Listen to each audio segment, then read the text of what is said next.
there's just been an overall disrespect for law because of our drug laws.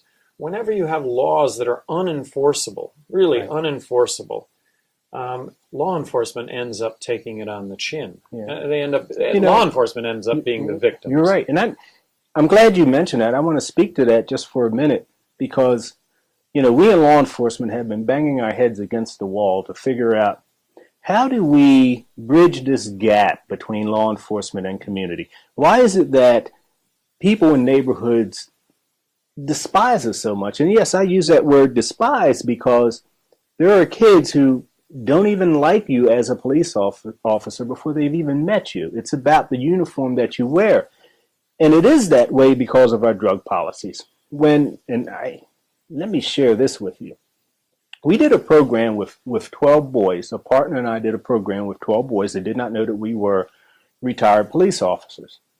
And these 12 boys, the uniqueness of these 12 boys is that they were in high school, but in prison, awaiting their trials.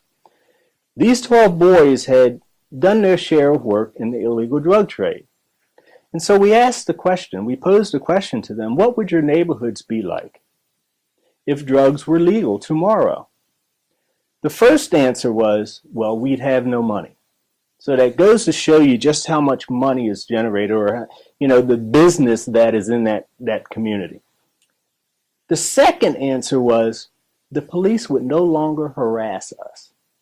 Now, they actually said the word harass. So we said, well, what do you mean by that?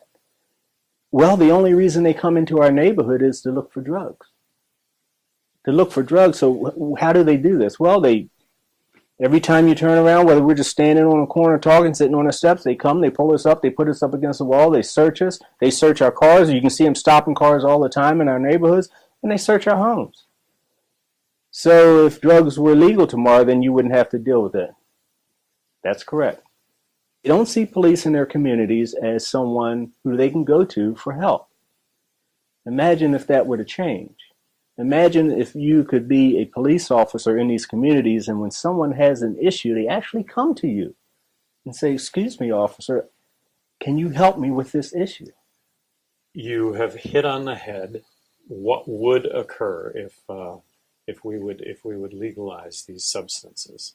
And legalize, I think it's really important, as you point out all the time, legalize, control, regulate, tax.